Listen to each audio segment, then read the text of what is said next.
All right, man. Thanks for joining me today. I really appreciate it. You and I have had a few conversations back and forth, and I've been wanting to get you on this thing for a while. So again, I really appreciate you taking the time. Yeah, it's always fun to meet a content creator that you've been watching for a long time. And I've been watching your stuff. I really enjoy the comic book YouTube space is kind of small from what I watch. And it's you and Swaggle and a few of the other guys. So yeah, it's cool to meet you. I appreciate that, bud. So I have to ask you, I mean, people probably don't know this about me, but I was a big baseball fan growing up as a kid, and I'm not so much anymore a baseball fan. I'm a other sports fan like football and basketball, but growing up with sports cards was a big part of my life, around that, like I would say 8 to like 12 years of age, even 13, because I was such a huge baseball fan that I need to ask you, when did you get into card collecting? So I started in baseball, I've got to give a little bit of a timeline. So I was born in 81. I'll give you a little bit, I'll give life a little bit of life story too, just to try to like set the stage here. So my dad was in the Air Force. So I was born in Germany because he was stationed there. And then we lived in England for 5 years because he was stationed there. And then we moved to Panama City, Florida when I was like 6.5 years old, so it was a culture shock. I had a little like British accent coming over from England. And then, I had to like quickly kind of adjust to, and my mom's British. So that's also part of it too. But so I had to adjust to, Panama City, Florida, which was very different. But I immediately was thrust into 1987, which was, I mean, and I think you're slightly older than me, but I know you Yeah. can attest to this is like peak like 80s like nostalgia, whether it's NES or the Masters of the Universe or it's Thundercats or GI Joe or whatever. It's like peak all that stuff, Ninja Turtles. 87, 88, 89, 90. And so I started with baseball cards. If we're just talking about trading cards, and it was just my dad would take me fishing on Saturday mornings, and we would go to the jetty where there was like a little shopette there, and they had Donruss baseball where I could pick up a pack of cards. I'd get like a moon pie and and a soda or something. And so he'd give me a couple packs of cards, and that's really what got me started about 7 years old or so. And that's where I got into baseball card searching for Bo Jackson Diamond Kings and Ryan Sandberg, who unfortunately just passed away. But a Yeah. lot of these guys, it was really basic, and it felt really, I guess, pure back then because there wasn't, nowadays it's just so different. But you know just the way that the sets were laid out, they were cardboard cards. There wasn't all the parallels and things, but and it was just good times with my dad. And well, I might be jumping the gun a little bit, but my parents got divorced when I was 11. So I think that like 7 to 11, 12, I think I kind of hold on. And now as an adult, I think I kind of hold on. Maybe it's trauma based in Yeah. some ways, but I think I hold on to collectibles because that was like a really good time when I think about my parents together and I think about doing stuff with my dad. And so that's kind of a little bit of the glue I think that binds, a lot of that 80s nostalgia stuff. I gotta be honest. I don't know if you had a chance to listen to the podcast I did with Swaggle, at least the one that aired this week about I the, did. the void.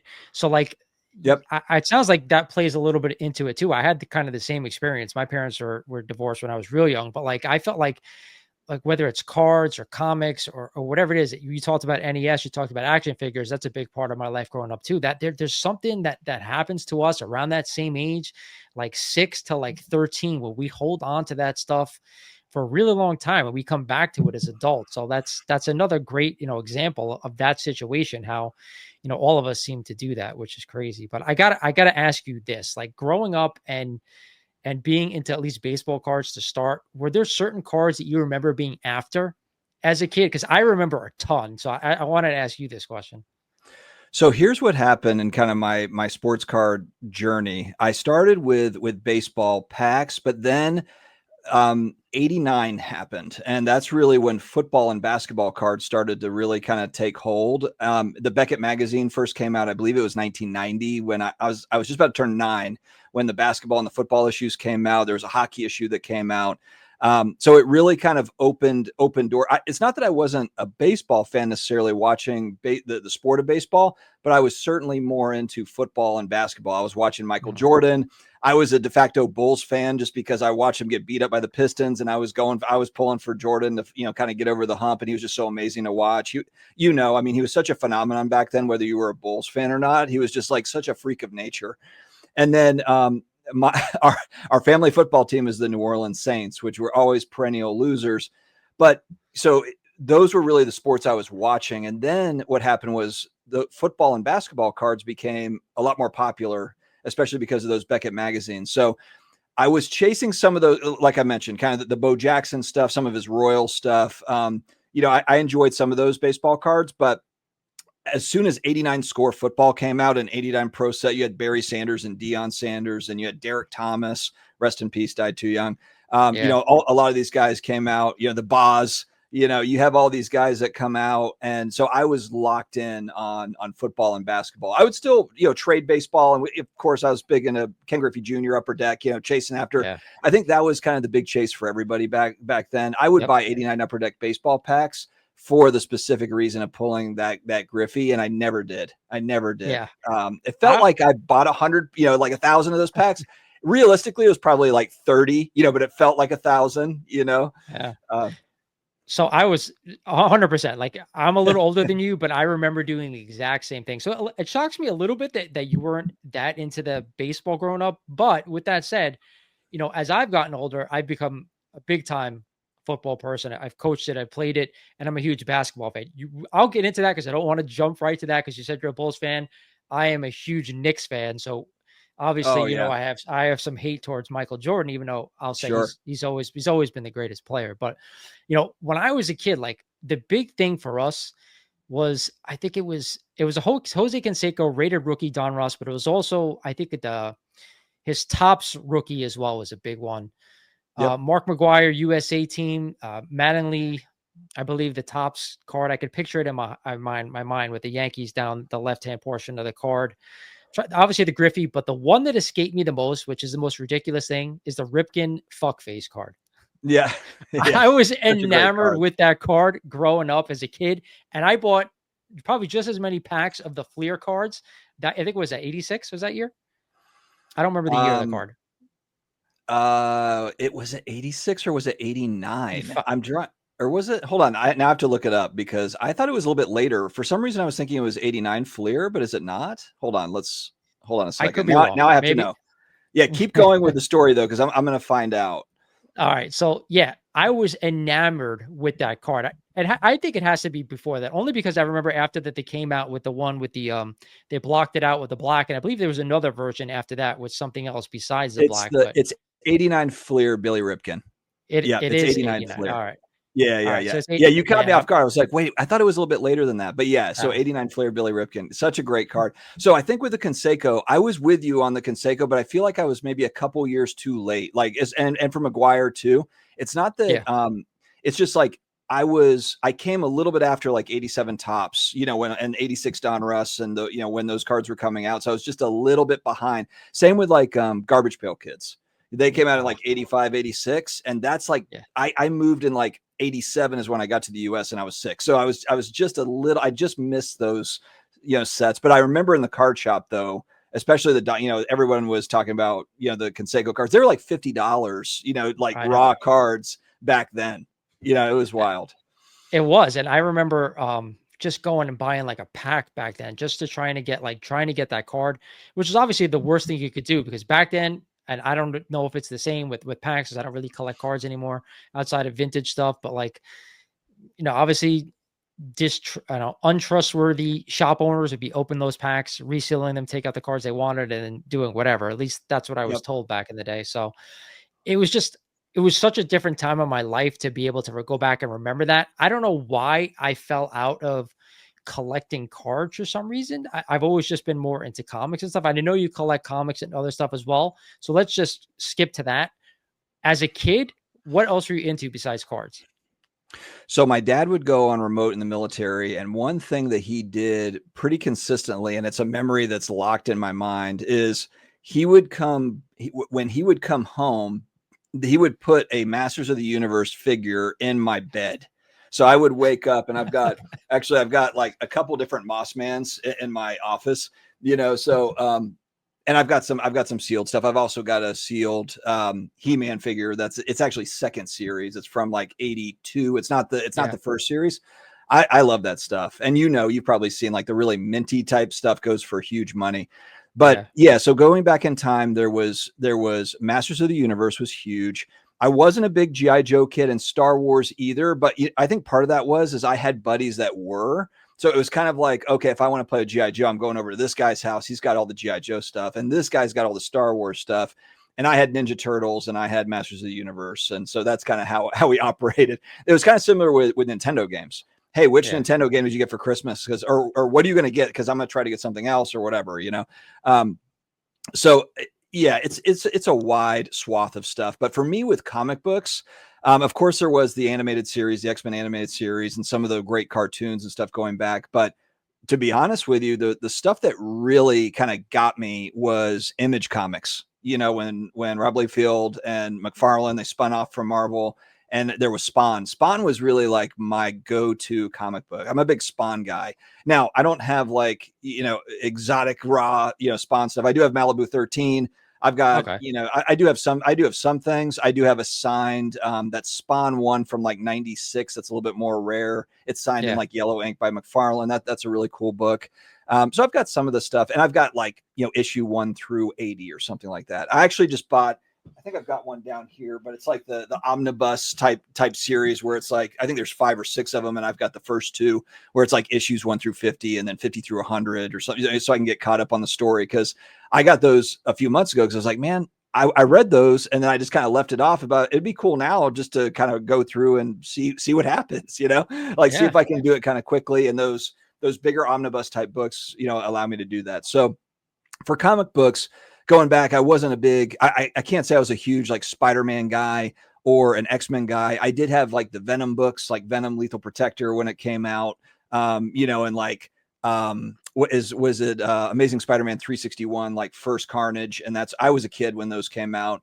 The Death of Superman was a huge book in like 91, 92. So it's all those types of, I think that's what a lot of kids were probably looking at, but I was really into Image stuff. I got Pit #1 and the Max #1. I actually have the Max #1 right behind me, so it was more of just, man, I just thought they were like, the art was really rad. I liked that they were rebels and they bumped off Marvel and they were just kind of going to do their own thing. And it was just kind of like exploding off the page, like Witchblade, like all the babes, and Witchblade and all these different, I don't know. I just thought that they were just so talented, and Image, I don't know. I just got like, I just started collecting a lot of the Image stuff. And what I've done as an adult is I've gone back. Now you can go on eBay and I'll get like, it's like #1 Image issues, and I can get 100 copies or what, like Supreme #1 and all the, all these different characters that I forgot about. And I'll just go buy, 50 books for $50 or something, because it was so heavily printed, and read them again. So Image was like, that was like the boom in comics almost, because they had the best artists that they went to form their own company, and it was just unbelievable. Like, I don't think anybody could compete with them at that time because of what they were putting out, all the new titles, new characters with the best art. It was just a great time to be a comic book collector. So and reader, I should say.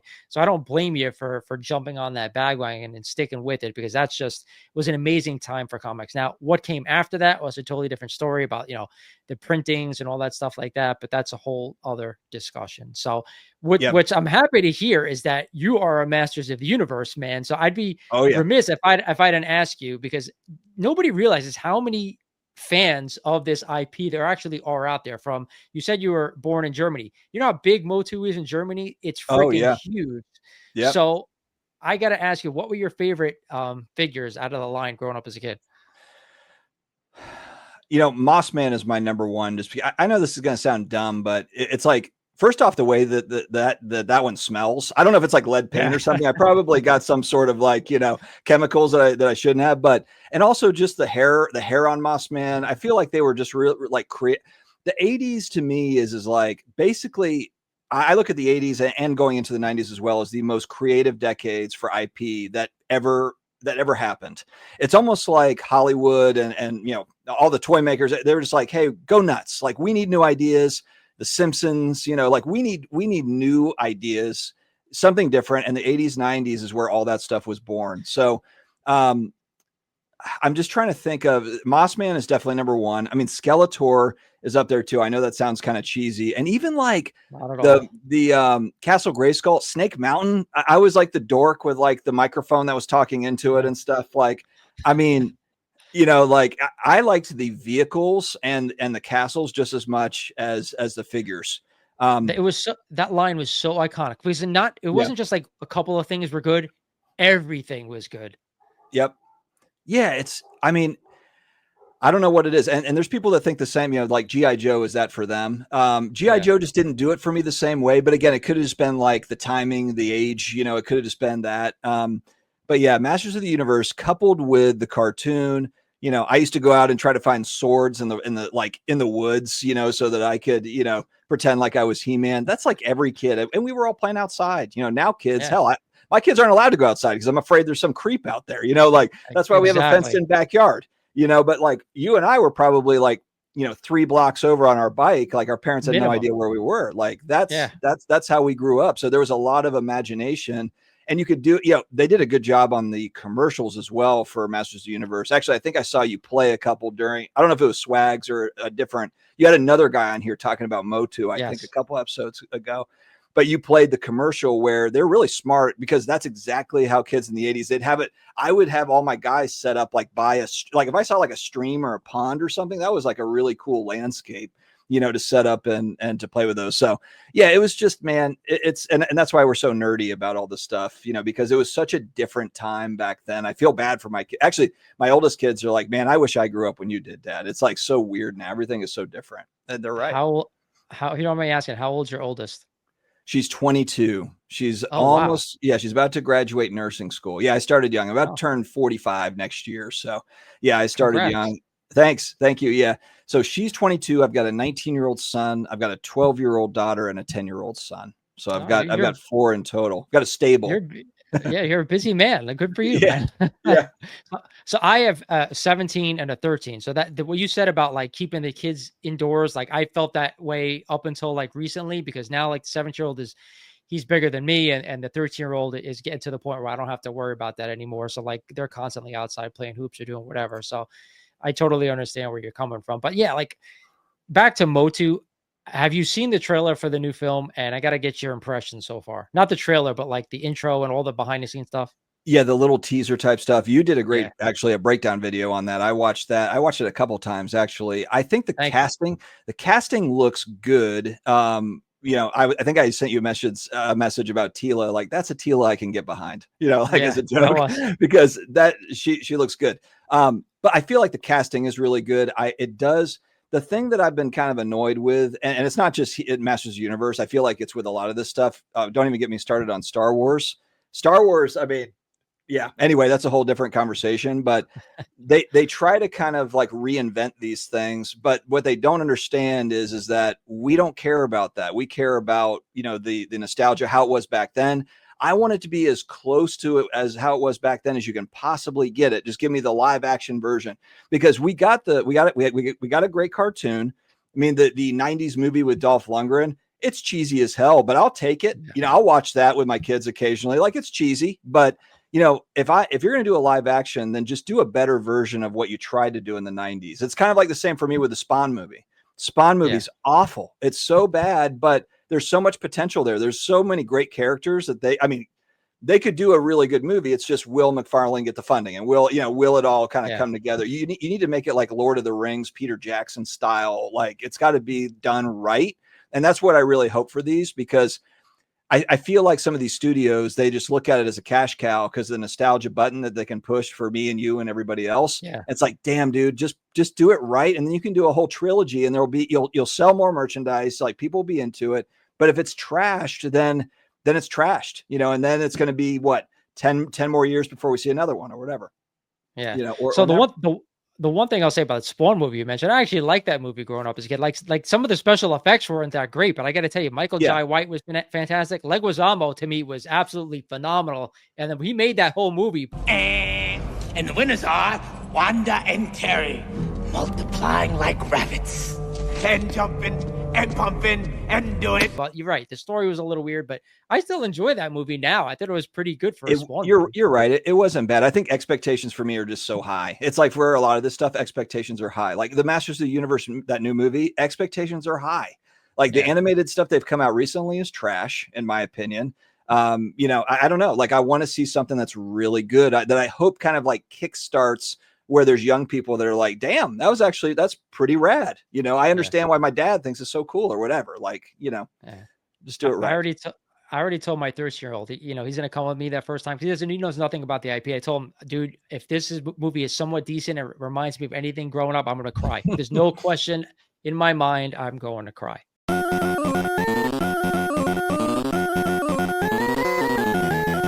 All right. So you mentioned that you're a big sports guy. I kind of figured that anyway. I heard you say you're a Saints fan. So one, how did you become a Saints fan? Coming from Germany, your mom's British. How did that happen?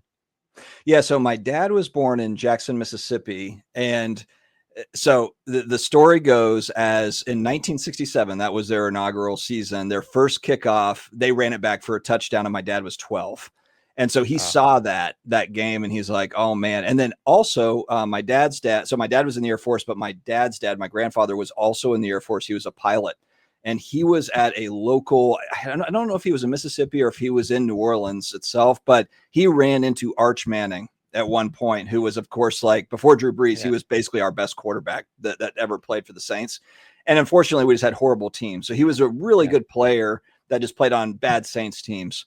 And he ran into Archie Manning and was like, man, the guy's great, like had beers with him at the bar. And so it's kind of the combination of just the New Orleans as a town, Mississippi, my dad's connection to it, and just kind of how nice people are in the South. And, they just had a really good time there. And then, the kickoff that they ran back. And so he became a Saints fan and he passed that curse down to me from 1967. Like basically they had 20 years of losing seasons. Now, fortunately for me, 1987 is when I started. So that's when we moved to the US and I was 6. And that's when we got, Bobby Hebert, Dome Patrol. We actually had some winning seasons. So I was kind of entering at a good time, but it's been a bumpy road. But, all in all, we got a Super Bowl win and, and now my kids are all in it. Yeah. So first of all, you're fine. I don't care what anyone says when I tell you what I'm a fan of, but you got your Super Bowl. Drew Brees is, a top 5 quarterback, top 10 maybe on some people's boards, but the guy's phenomenal. Regardless, even before that, I forgot the guy's name. Quarterback they had was a decent player. Brooks was his name. Yeah, Aaron Forget Brooks. his name. Aaron Brooks. He was a good player as well. So they had some good playoff teams with them, but you got your Super Bowl, one of the greatest offensive coaches to ever coach this game in Sean Payton. So you can't say anything. Everybody out there, I am a New York Jets fan. Okay. Born and bred. My dad's a Jets fan. My wife's a Jets fan. My 2 sons are born Jets fans. My entire wife's family are Jets fans. I have been miserable ever since I was born. And I can remember, just like your dad, about that kickoff return. I remember, and it's not my first Jets memory, but my one where I was hooked. I don't remember the year. I want to say it was 1988. It could be before then. But Jets and Dolphins, game 16.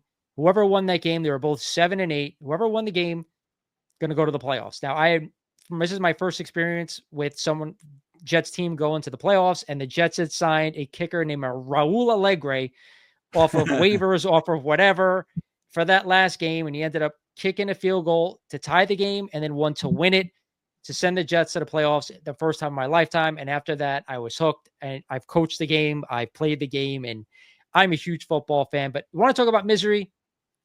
I'm miserable until now, because I think, Aaron Glenn's was one of my favorite players, and now I think he's going to get this right. Yeah, the Jets, it's just honestly is also unfortunate that you were with Tom Brady and the Patriots over that last 20 years, because the Jets had some really promising teams with like Mark Sanchez. I know he wasn't a franchise quarterback, but he had a few serviceable years where, like, I remember the Jets defense was just stifling. It was Rex Ryan, I think, running the show. I mean, there was a chance there, and it was just Brady. They just couldn't get over the hump with Brady and those guys. But no, I feel you. The NFL, it's like the most, it's the greatest and the most maddening, sport to watch. It's tough. Well, I'll say this: the Jets did beat Tom Brady and the Patriots in the playoffs, and they went on to lose to Pittsburgh in the AFC Championship game. But that's neither here nor there. But yeah, that's my misery. But all right, so basketball. You mentioned Jordan. Okay, now, as I said before, you grew up watching basketball, and I can't fault anyone for loving to watch the greatest athlete that I've ever seen. I hate the guy, don't get me wrong, but like, what was that like for you? How did you, outside of watching him and admiring what he could do? Because even I, as a guy who disliked him being a Knicks fan, you had to admire what he brought to the table. And of course, we all saw that The Last Dance, what went on there. And it made the guy's aura even bigger. Yeah. Yeah, I think for me, so I played basketball as a kid. That was a one sport. I mean, I played soccer, I played football, but basketball, I played high school basketball. So that was a sport that I played very consistently.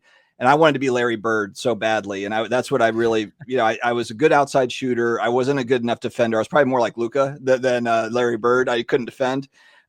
But Jordan was just one of those guys that you're like emulating in the backyard when you're shooting baskets and you're doing all the weird, like you're trying to do like a 360 type, layup that you're thinking in your mind. I used to always do like the video game Jordan versus Bird. I would pretend it was like, Jordan, like I would play Jordan versus Bird in my backyard against myself. I had a younger brother that was 7 years younger than me. So I didn't have someone around. I had buddies in the neighborhood, of course, but a lot of times, you're out there by yourself, you're, just entertaining yourself. And so I would do a lot of that. But yeah, Jordan, I kind of latched on to him because he was an underdog story coming in because he was such a phenom, but he just played on horrible Bulls teams. And I was watching him, from 87, 88, 89. He didn't win until 91, was his first title. But I was watching kind of all the way up there. And it was just that he was so different the way that he played. All the commercials, I had like a Bulls tracksuit. When I was 13, I got the Jordan 9s. They actually have 1994 on the bottom of the sneaker. And I remember they were $125 at like Foot Locker or whatever. And it was like my birthday and my Christmas present. This was right as my parents, after they got divorced, my mom was like, hey, I don't have any money for this. And I was like, Mom, this is like birthday and Christmas. I don't want anything else. I was not allowed to wear, I only wore those shoes like inside a gym. Like I had separate shoes that I wore like outside on the concrete. And then I like wore them to school occasionally. But so even back then, like the Jordan shoes, like nowadays you have people like breaking down the glass in the mall to like rush to get the new Jordan shoes. It's nuts. And it wasn't quite like that, I would say, like back then, but the craze and the excitement around the brand before he even had won a title, was there, or as he was winning them, as he started to win them. It was just kind of a special time. His story arc is really interesting too, because of course, his dad passes away. He retires. He plays baseball. Then he comes back and then he wins again. It's kind of like this. He's an underdog. Then he's on top of the world. Everybody hates him. He's on top of the world. Then his dad dies. He's at the bottom of the barrel. Then he's coming back. Like, it's like if you had to write up like a story, like if you were trying to write like a movie on an athlete, this would be like the perfect story. And it basically happened in real life with Jordan. But as a Knicks fan, I know that's not necessarily I understand the pain there. The Knicks, man, they were awesome to watch it play against the Bulls. But that's just my take on Jordan, just kind of his like overall impact. Listen, it's hard to speak because as a young adult growing up, I've had some of the best and worst moments watching basketball. It made me who I am today because not only because how great Jordan was, but the defeats that we took, not just by Jordan, but the Knicks losing to the Pacers once when, Ewing misses a finger roll at the end of the game, of course, the Reggie Miller choke, which I still got to see to this day now with everything from the Pacers that they've beaten the Knicks twice in the last two playoff series. But like Jordan was something else. And it was just like me as like a father and a coach to boot. Like I use Jordan as an example. I use how he is as an example to my kids, to the kids that I've coached, because if you want something that there's no other better person to look to about motivation, about wanting to be the best, about wanting to achieve something. That's what made him the greatest of all time. And to me, the best athlete that has ever played in any sport. Right. Yeah, no, absolutely. I think he is. I mean, if I look at my sports card collection, my most expensive card is it's an 84 star 101, which the sports card folks will get really worked up over which is Michael Jordan's rookie card, the 86 Fleer, or is it the 84 star 101? I'm not going to say here in case any of the I'm going to share this interview to my sports card channel. I don't want to get people too worked up, but I have the right card. I'll just say that. So, but yeah, like I have a pretty significant, Jordan cards. Look, he's got cards that are multi-million-dollar cards. So I'm not ever going to try to be like some top Jordan collector. But what's great about him though, is he's got cards at all price points. He's got dollar cards and he's got cards that are millions of dollars, so you can collect them easily. So let me ask you some noob questions, because maybe not a lot of people who listen to my podcast or even watch my channel know about sports cards, but is there a card or a certain type of card that someone should be looking for? Especially like player wise, like maybe Jordan is that player. Like if someone wanted to come in the hobby, what would you suggest to them to start? How to start? You know, so the cheesy cliche thing to say that everybody says, because nobody wants to be on the hook to say, actually give any sort of like advice on anything, is collect what you love. But I think that's just such a cop out. I understand the feeling behind that, but a lot of people like things, or, you know, but they don't know where to start. You know, it's kind of like, oh, I love Michael Jordan. Okay, well, there's about a zillion different options for Michael Jordan. You know, how much do you want to spend? What's your, you know, what's your budget? What's your, you know, are you looking to flip these cards? Are you buying them for, you know, to hold for 30 years? Like, what's your story with it?